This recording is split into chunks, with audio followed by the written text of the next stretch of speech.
Я думаю, товарищи, что выражу мнение всех здесь присутствующих и мнение всего пролетариата нашей страны, если скажу, что нужно этих гадов расстрелять. Никакой пощады врага! Расстрелять всех до одного, как бешеных собак! Смерть изменникам Родины!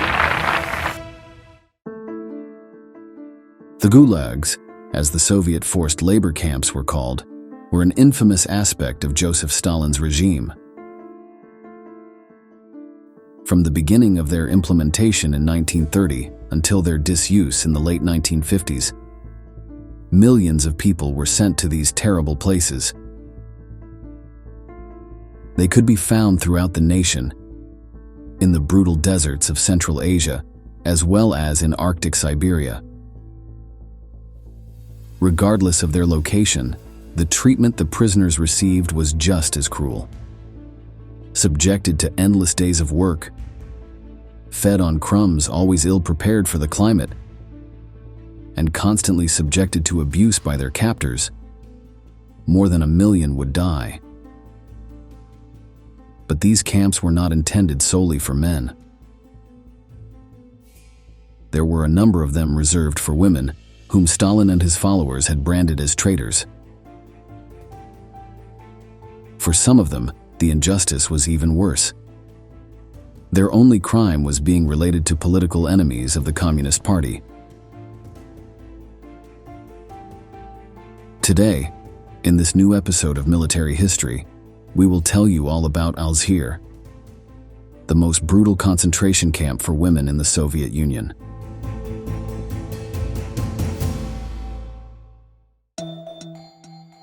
By the mid-1930s, Joseph Stalin had been the highest authority in the Soviet Union for several years.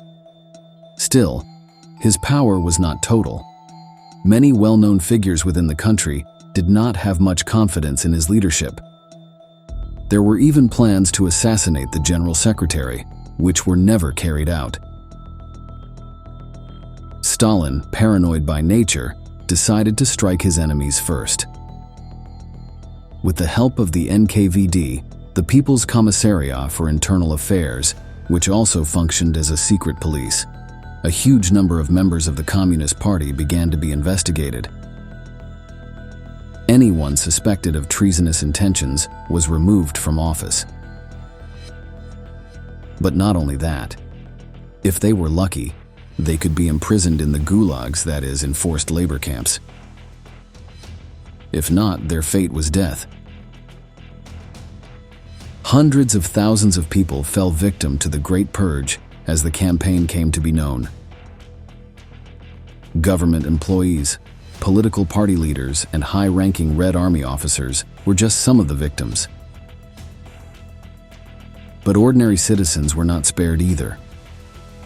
Thousands were accused of being saboteurs or spies, and suffered the same fate as state personnel. In addition, many ethnicities were specifically targeted, such as Asian peoples or the so-called Volga Germans. By 1938, when the purges ended, around 700,000 people had been killed. Hundreds of thousands more died in the gulags, to which they were forcibly transported. Although this indiscriminate killing had come to an end, arrests continued for decades. But this did not only affect those whom Stalin suspected. Their wives and children were also affected, simply by virtue of being relatives of the person in question. The Soviet Union even had an article in its penal code detailing what was to be done with family members of traitors to the motherland. At the beginning of the purges, the wives of those arrested were automatically imprisoned without even an investigation being carried out. Children were taken to orphanages, or if they proved too troublesome, were taken to forced labor camps or penal colonies. After 1938, only women who were deemed politically unreliable, socially dangerous, or who knew of their husband's activities became prisoners.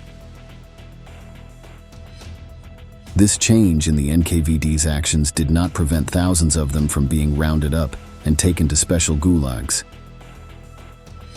These were often thousands of kilometers away from the cities where they lived, so they had to face a difficult journey to reach their destination.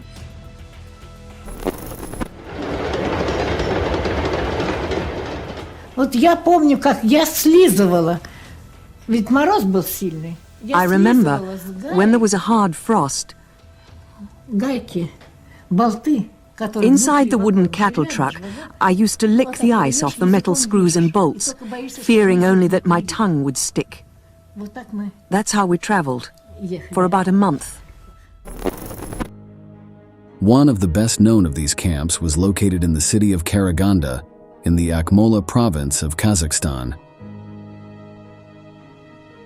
It was part of KlLED, one of the largest gulag complexes in the entire Union, and was known as ALZhIR. This was an acronym for its formal name in Russian: Akmola Labor Camp for Women of Traitors to the Motherland. It was put into operation in 1937, and by the time it was completed, it occupied around 30 hectares. The following year, female prisoners began to arrive, and despite its large size, the place was soon overwhelmed. Several women had to be taken to other camps in the surrounding area. The sentence for those held in ALZhIR was generally between 5 and 10 years. During this time, they had to perform forced labor, such as building barracks to house the incessant number of new captives. To do this, they had to spend endless hours kneading mud to make bricks, while the clothes they wore did little to protect them from the weather. The hands of many were not accustomed to this type of work, as several had been teachers, scientists, musicians, or artists before being imprisoned. Escape was not an option. In addition to the watchtowers with armed guards, 2 barbed wire fences surrounded the grounds. It was without a doubt, as the detainees there said, a concentration camp. During the first 2 years, the strict regime at the camp placed many limitations on the already marginalized women. Every day at work, the women were escorted by a convoy with dogs and machine guns. Those women were really considered dangerous to the society to the extent that they had to be isolated from the rest of the people. The oldest women, the sick, and the few children who were allowed to stay with their mothers were put to work in embroidery and sewing factories. The temperature in the area was a serious problem. In the summer, the heat was terrible, reaching 40 degrees. But on winter nights, frosts were frequent, bringing the thermometer down to 30 degrees below zero, or even lower. All year round, the powerful winds of the Soviet steppe whipped the faces of the prisoners. Communication with the outside world was strictly forbidden, as no letters could be written or received. Many had no way of knowing what had happened to the rest of their families. Many of these women had been separated from their children, who ended up in orphanages. And after the start of World War II and the German invasion in 1941, the need for information skyrocketed. While their older sons, brothers, uncles, and fathers were fighting on the Eastern Front, the women languished and continued to work. The only news they received came from the guards when they deigned to answer their questions. There were villages around ALZhIR inhabited by locals, but contact with the prisoners was not allowed. Even many of the Kazakhs were removed from their lands when the detention camp began to expand. Some of the livestock raised by the Kazakhs was used to feed the inmates, although the vast majority of this food ended up in the guards' pots. The detainees' nutrition consisted mainly of potatoes and cabbage. On special occasions, they might receive a piece of bread. The poor diet, coupled with the brutal climate, forced labor and abuse by the guards, meant the deaths of many. On the other hand, the local inhabitants, in a show of humanity and bravery, sometimes helped the women with their food rations. Through the fences, they threw balls of kashk, a type of dried yogurt with ingredients that they could never dream of trying inside the gulag. Since the guards mistook these balls for stones, they did not intervene, thinking that the population was getting even with the traitors. They hid this food and ate it when no one was looking. The camp staff were particularly cruel to the female prisoners at ALZhIR. As soon as they arrived, the women were taken to the baths to wash, under the gaze of armed men. Many spoke of the shame, fear, and anger they felt in these humiliating moments, while the guards mocked them with tasteless jokes. Sometimes they had to wait completely naked for their turn in the shower. To prevent the spread of lice, they were completely shaved. Not just their heads, but also their pubic hair. As female doctors were in short supply, this was usually done by a man, compounding the humiliation. Added to this were physical checkups, where security staff often took liberties with the excuse of searching for objects that might help them escape. No opportunity was missed to degrade the women, who we must remember were there only as relatives of those suspected of being traitors. The vast majority were completely innocent. Sadly, as in many such places, sexual abuse was also common. Thousands of women were raped by the guards, and many of them became pregnant as a result. There are records of around 1,500 births resulting from rape by Soviet officers. Шул лагерде тутукланган канлар 5 yıl 6 yıl içinde mesela ne bileyim sizge yüzlerinin kichkene ballar doğan. Kaydan o ballar doğan? Yani bu kadınlar hepsileri anda zorlanganlar. Olar tecavüzga uğratılganlar. Ve o ballarının endi bir taqdirini bakın. The constant danger of abuse forced some female prisoners to resort to desperate measures. If a man gave them some special attention, they could become his field wives. This guaranteed them protection from attacks by other people. In exchange for sexual relations, they were also often favored with larger food rations or lighter work. It should be noted that even in this brutal place, people were sometimes able to form emotional relationships. ALZhIR was intended for women only, but this was just one of the camps that made up the KlLED complex. Around it, other centers held male prisoners. Although contact between them was forbidden by the guards, people were occasionally able to engage in brief conversations through the barbed wire. Love letters were smuggled or thrown over the fences, waiting for a moment when the eyes of the security personnel were not on them. There are even records of unofficial marriages carried out behind the barrier. Although many of these relationships would not have a happy ending, they were moments of hope in a place totally devoid of it.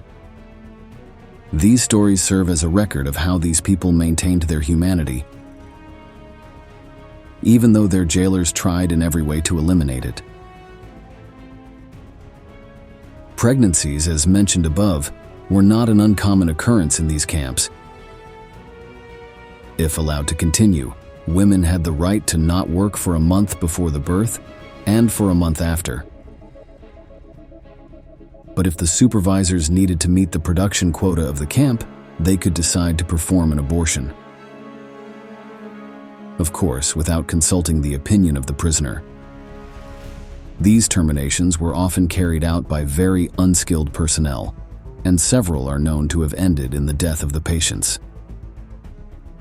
In other cases, the women themselves decided to stop the unwanted pregnancy, going so far as to stab their bellies with the needles they used for sewing. Such was the brutal desperation caused by carrying the child of their torturers. Sometimes, if the pregnancy was allowed by the authorities, the women could see an improvement in their treatment.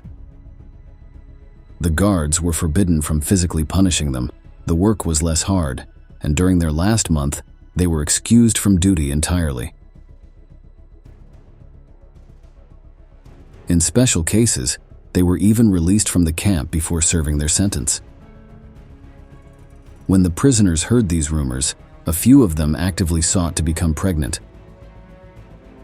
Others did so for different reasons. The hope of a child gave them something to strive for and brought them closer to the life they had had outside the gulags.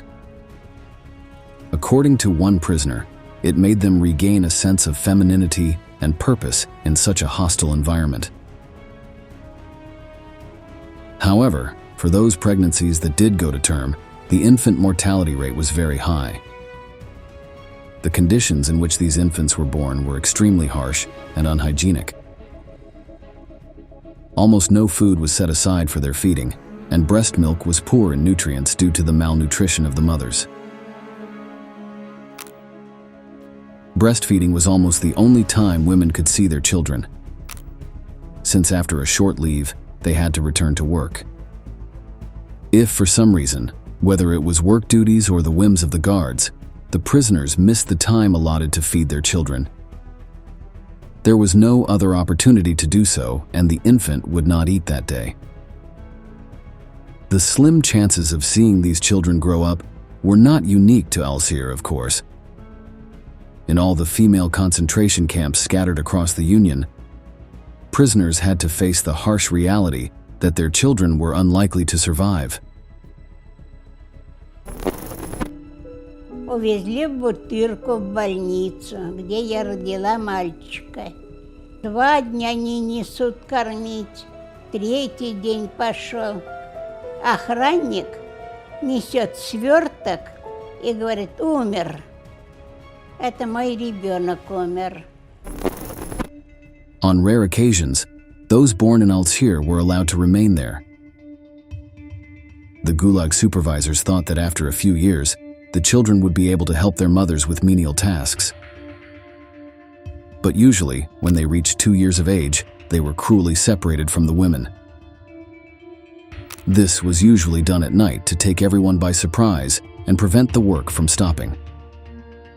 The infants were taken to orphanages or given to other families trusted by the NKVD. Their fate was never revealed to their mothers, so even if they were released, tracking down their child was a nearly impossible task. As we told you before, many saw these children as the only reason to continue enduring the brutal treatment of the camp. In this sense, when separated from their children, they sometimes threw themselves against the barbed fences, seeking to end their lives. The anguish of these women continued for decades. Female prisoners continued to be transported to ALZhIR, and not even the end of World War II in 1945 meant that the truckloads of new captives stopped. Only in the early 1950s, when the Cold War brought international pressure on Soviet policies, did the camp begin to slow down. With the death of Joseph Stalin in 1953, ALZhIR was finally closed. Despite this, many of its prisoners were transferred to other camps, and only in 1958 were they allowed to return home. Nothing would be the same for these women. Many of their husbands, those designated as traitors to the homeland, had been killed or were missing. Some, the luckier ones, remained imprisoned in places as remote as Siberia and would have to wait years for their release. Apart from their partners, other members of their families had died fighting the Nazis. Their homes had been destroyed in bombings or appropriated. The country itself was going through one of its toughest times, and it took decades for them to recover economically from the damage caused by the war. The Soviet government, beyond freeing them, offered them no help at all. Many former prisoners ended up emigrating to other countries to rebuild their lives from scratch.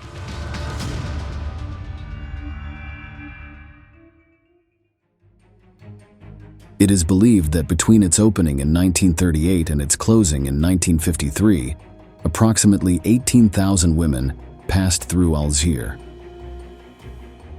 Some were wives of men of great importance to Soviet politics and culture, such as Nikolai Bukharin and Boris Pilnyak. Even the mother of Maya Plisetskaya, one of the most important ballerinas of recent decades, passed through this terrible place. Today, on the land once occupied by ALZhIR, there is the Memorial Center for Victims of Political Repression and Totalitarianism. It was opened on May 31, 2007, on the day when in Kazakhstan, the hundreds of thousands of men and women persecuted by the iron hand of the Soviets are remembered.